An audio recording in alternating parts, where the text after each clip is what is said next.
최근 미국에서 한국인들이 고통의 나날을 보내고 있습니다. 미국에서 코로나19로 인한 반아시아 정서가 확대되면서 한인이 운영하는 가게들이 폭도들의 타깃이 되고 있습니다. 지난 3일 미국 대표 언론 폭스뉴스에 따르며 노스캐롤라이나주 샬럿의 마크 성 씨의 부모님이 운영하는 편의점에서 쇠막대기를 든 흑인 남성이 들어와 기물을 파손하는 등 난동을 부렸습니다. CCTV 영상에 따르면 이 흑인 남성은 가게 안으로 들어오자마자 상품이 진열된 선반을 밀쳐 넘어뜨렸고 쇠막대기를 휘둘러 냉장고 등 가게 내부에 있는 기물들을 마구 부쉈습니다. 피해자 성씨에 따르면 이 흑인은 네 나라로 돌아가라 라며 입에 담지 못할 막말들을 퍼부었는데요. 전형적인 증오 범죄였습니다. 이 편의점은 이 지역에서만 수십 년간 거주한 한국인 마크 성씨의 부모님이 운영 중인 것으로 주변 사람들은 마크 성씨의 부모님이 온화한 성격으로 평소에 사람들이 너무나도 측은하게 생각한 것으로 알려졌습니다.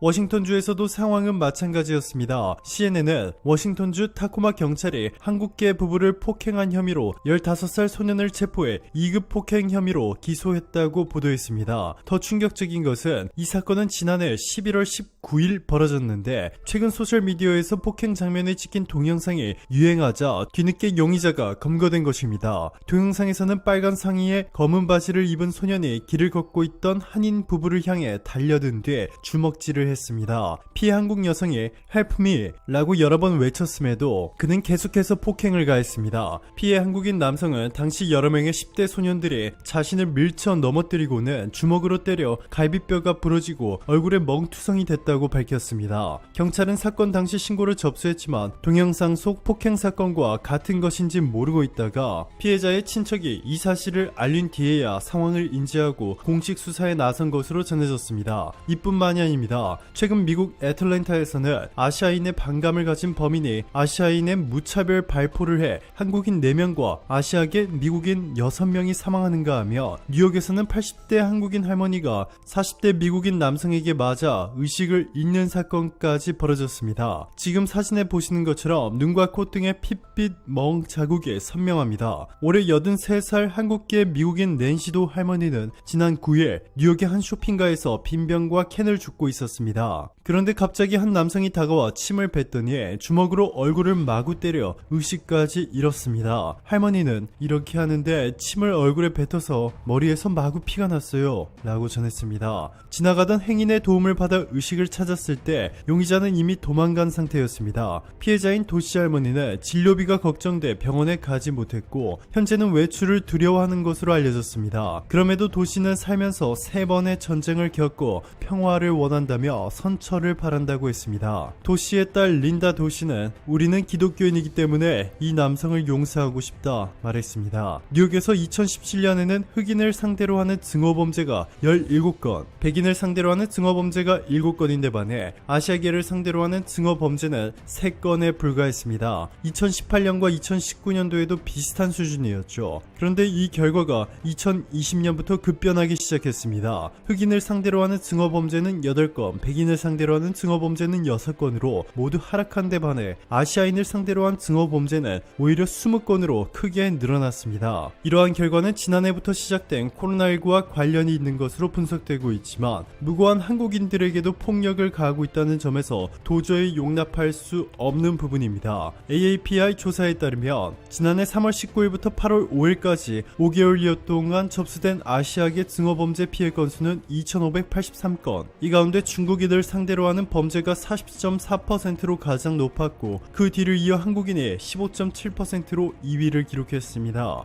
베트남인 7.9%, 필리핀인 7.6%, 일본인 6.7% 등의 순인데요. 중국인 피해자가 압도적으로 높은 것은 예측이 가능했던 부분이지만 한국인의 피해가 그 뒤를 잇고 다른 아시아인들보다 상대적으로 높은 이유는 도저히 설명되지 않고 있습니다. 그런데 최근 한국은 다릅니다. 세계 최강국인 미국이 무엇을 하던 그대로 당하고만 있었던 5년 전, 10년 전, 15년 전 한국이 더 이상 아닙니다. 1992년 4월과 5월 사이 미국 캘리포니아주 로스앤젤레스에서 일어난 LA 폭동 때도 한인타운을 장악한 흑인들을 두려워한 미국 경찰들은 한국인을 보호해주기는커녕 그대로 달아났지만 한인들이 자경단을 조직해 자신과 자신들의 가족들을 스스로 지켜냈던 사건은 모두들 기억하실 겁니다. 기적과도 같았죠. 자, 그런데 이번에도 한국이 또 한 번 기적을 만들어냈습니다. 물론 현재가 2021년이다 보니 총을 들고 맞서는 대신 다른 훨씬 더 강력한 방법으로 말이죠. 조 바이든 미국 대통령은 지난달 31일 2조 2,500억 달러, 우리 돈으로 약 2,550조 원 규모의 인프라 투자 계획을 발표하며 이 중에서 무려 55조 원을 반도체 분야에 투입하겠다고 밝혔습니다. 최근 차량용 반도체 품귀 현상으로 각국이 기술 자립화 노력에 속도를 내는 가운데 미국 정부가 국가적 차원의 반도체 산업 육성에 나서겠다고 공표한 것입니다. 또한 반도체 산업 육성을 위해 2024년까지 투자비의 40% 수준을 세액 공제해주고 반도체 인프라와 R&D에 26조 원을 지원하겠다고 밝혔습니다. 최근 미국의 인텔은 미국 정부의 전폭적인 지원을 등에업고 3년 만에 파운드리 산업에 진출하겠다고 밝혔습니다. 무려 23조 원을 투입해 미국의 반도체 공장을 세우겠다는 것입니다. 이처럼 미국이 전세계 반도체난에 대응하기 위해 반도체에 막대한 투자를 하고 있는 가운데 혼자만의 힘으로는 세계 반도체 패권을 잡기가 불가능하니 글로벌 연합을 만들려고 하고 있습니다. 블룸버그는 백악관이 글로벌 파운드리와 한국의 삼성전자 등 관계자들을 이달 12일 백악관으로 초청할 계획이다 보도했습니다. 바이든 미국 대통령은 미국과 한국, 대만 이렇게 최강 연합을 만들어 전세계 반도체 시장을 완벽하게 장악하려 한다는 것이 전문가들의 분석입니다. 이처럼 최근 미국 내 한국의 경제적 영향력은 역사상 가장 강력한 상황으로 치솟은데다가 한국계 하원 의원이 무려 4명이나 탄생, 연방 하원 의원 취임식에 한복을 입고 등장한 순자씨까지 미국 전역으로부터 주목을 받으면서 사실상 한국은 새로운 강대국으로 재탄생했습니다. 결국 바이든 미국 대통령이 한국인 등을 겨냥한 증오 범죄에 대해 칼을 빼들었습니다. 이전 오바마 행정부 시절에는 한국의 영향력이 상대적으로 약했다 보니 미국에서 수많은 한국인이 고통을 받던 말던 대통령이 직접 나서는 경우는 상상조차 못했는데요. 이번에 바이든은 한인 4명이 사망한 애틀랜타 총격 사건이 발표된 즉시 성명을 통해 나는 의회가 증오범죄법을 신속하게 처리하게 강력히 촉구한다 밝히며 아시아계 증오범죄 대응 TF 신설을 위해 4,950만 달러 기금을 투척했습니다. 지금까지는 상상조차 불가능했던 미국 1인자의 빠르고 획기적인 수준의 대응인데요. 백악관은 바이든 행정부는 공정성과 기회 모두를 위한 포용을 진전시키기 위해 아시아계 지도자, 시민운동 조직, 공동체와 손을 맞잡고 협력하는 데 전념하고 있다 강조했습니다. 무려 4명의 한국인이 총격으로 사망했다는 소식이 전해지자 수많은 미국 시민들도 거리로 뛰쳐나오기 시작했습니다. 미국 LA에서 차량 100여 대가 40분간 코리아타운 일대를 돌았는데요. 아시안 증오 범죄는 결코 남의 일이 아니다 라고 한글로 적힌 문구와 함께 아시아인 증오를 멈춰라 라는 영어 문구가 새겨진 피켓을 든 미국인들의 길거리 행진이 계속됐습니다. 미겔 산티아고 캘리포니아주 하원 의원도 한인회가 주관한 행사에 참여해 증오 범죄를 없애기 위한 노력에 모든 힘을 보태겠다고 약속했습니다. BTS도 나섰습니다. BTS의 팬덤 아미는 세계적으로 가장 규모가 크고 소셜미디어 등에서 결집력도 상당한 것으로 유명한데요. 방탄소년단이 지난해 흑인 인권운동 캠페인 Black Lives Matter에 100만 달러를 기부하자 아미는 같은 금액을 모아 인종차별 반대단체에 기부한 바 있습니다. 이번에 방탄소년단은 한국어와 영어로 이렇게 전했습니다. 아시아인에 대한 증오를 멈춰라.